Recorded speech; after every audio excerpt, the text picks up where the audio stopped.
Hi everyone, welcome to another video.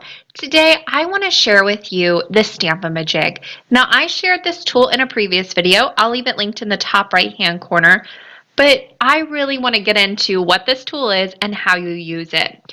Everything I'm using, stamps, all that, it's going to be listed down in the description box. So if you have any questions about that, you can either leave me a comment or you can head down there and see if your answer's down there too.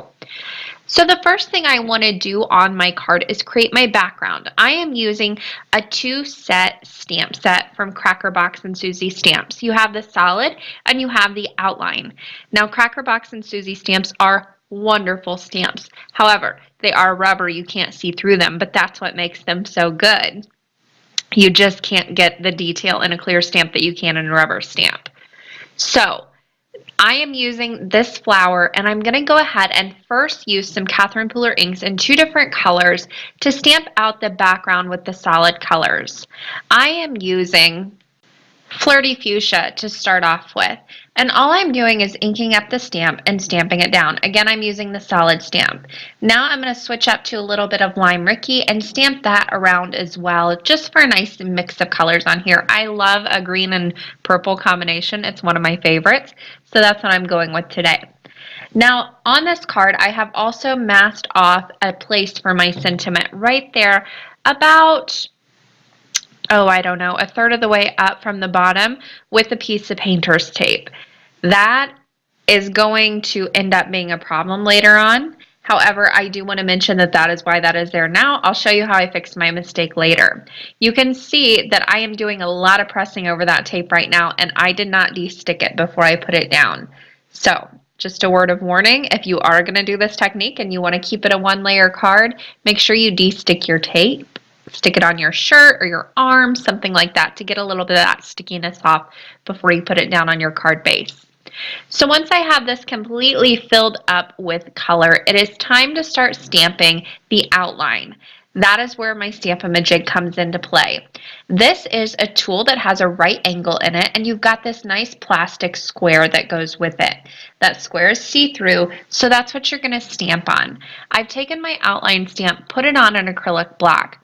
Now the thing with this that I learned really quickly is you need to mark which corner you're going to be stamping your acrylic block into. So you have your corner on your acrylic block that you'll be putting in the corner of your Stamp-A-Ma-Jig. Take a little Sharpie. You can wipe this off with alcohol later on. It comes right off your acrylic block. And that is going to be the corner that fits into your Stamp-A-Ma-Jig whenever you stamp, each and every time. That way, when you go to line this up later on, you're not searching around for which corner you need to stamp. So I'll go ahead and line up my piece of plastic into my Stamp-A-Ma-Jig. You can put it on the right, you can put it on the left. It's got both sides options. Then I'm going to go ahead and stamp down on my piece of plastic. That plastic is really easy to lose. If you do lose it, just cut a piece of acetate or clear packaging. That will work just as well. I still have mine. I like to stamp on the more textured side. That way I have a less chance of smearing that ink. I just use a nice black ink. Then I come in, line that clear plastic piece up over my stamped image. You put your blue piece down right into that corner of the plastic piece, remove the plastic piece, then you come in with your stamp. You have your little dot so you know which corner is going to go into your Stamp-A-Ma-Jig, and you stamp it down. Super simple. So I'll do it again. I'm going to go ahead and take my plastic piece, line it up over my stamped image, how I want it to end up on my card. Once I have it lined up, I'll hold it in place and position that blue piece. Then I'll go ahead and remove that plastic piece. That Stamp-A-Ma-Jig has a little bit of foam on the bottom, so it doesn't move around a whole lot. You really have to give it a good bump for it to move. Then I'll take my stamp, line up my corner right into the corner of the Stamp-A-Ma-Jig and press down once I've inked it up. This is a tool that the more and more I use rubber stamps, it's just great to have on hand. Now this not only works with your rubber stamps that are unmounted like mine are here, but if you have rubber stamps that are on wood blocks, all you need to do is forget about the clear block, and you don't even have to mark those because you can know which one goes in which spot. For that, you just take your wood block, line it up in the corner of your Stamp-A-Ma-Jig and stamp it down. It's the same exact process, you're just taking out the acrylic block factor. So I'm going to continue this all the way across the card. You can see I do have my panel taped down to that extra sheet of computer paper. That's just so it doesn't move around on me. You have more of a chance of your cardstock panel moving around than your Stamp-A-Ma-Jig. Like I said, it's got that foam on the bottom. It really doesn't want to go anywhere once you have it positioned.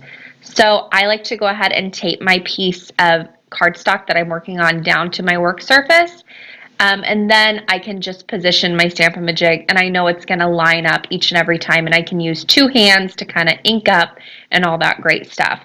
Now I'm moving on to the bottom, and I'm going to do the same exact process. Take my clear piece, line it up over my stamped image, position my blue piece, make sure it's tucked in nice and tight right there in the corner. Then I can remove my clear plastic piece.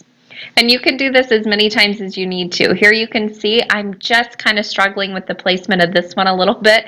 So I'll go ahead and position that. Once I have it just right, I'll ink up my stamp and stamp it right down. Really, really simple and easy to do. Aside from the Stamp-A-Ma-Jig, there's also a stamp positioner that is so similar to this. Same concept. It's just a clear piece and a clear block, I want to say, from Apple Pie Memories. I'll leave that one linked down below too. It's another option that's readily available online as well. There's a closer look. You can see just how well this really lines up your stamped images. I absolutely love this tool. Now here's where I messed up. Didn't de-stick my tape.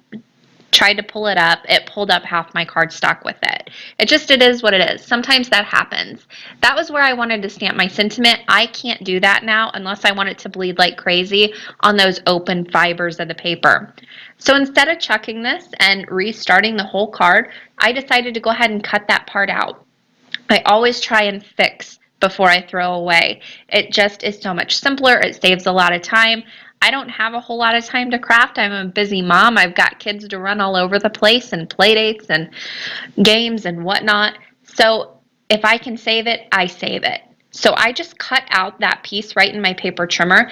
Then just to cover up any little pieces that might be hanging off there or hanging on where the tape got to it, I'm just going to take little bitty strips of black cardstock and put it right along those cut edges. That's just going to give a nice finished look, and it's going to make it look like this was intentional. So that's a nice save there. I like to use liquid glue for this, so I've got that little bit of playtime, and you can position those very, very thin pieces.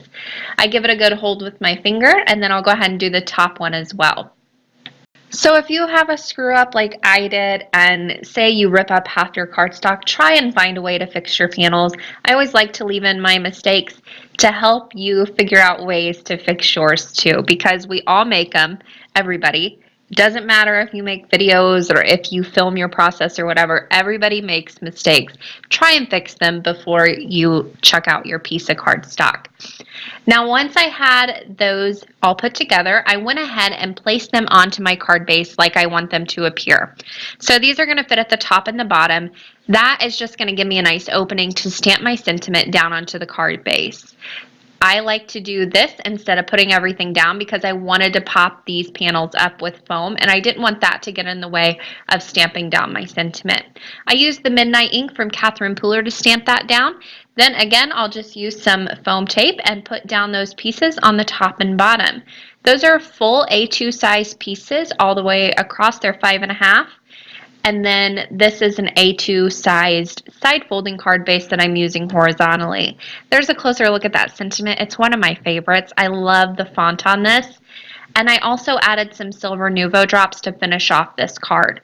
This one was easy, a few mistakes along the way, but positioning that stamp was super helpful with that Stamp-A-Ma-Jig, and I wanted to show you a closer look of how it worked today. That's going to do it for me today. Don't forget all the information down in the description box. I want to thank you guys so much for watching as always. If you enjoyed this video, the thumbs up button always helps. Happy crafting, everyone!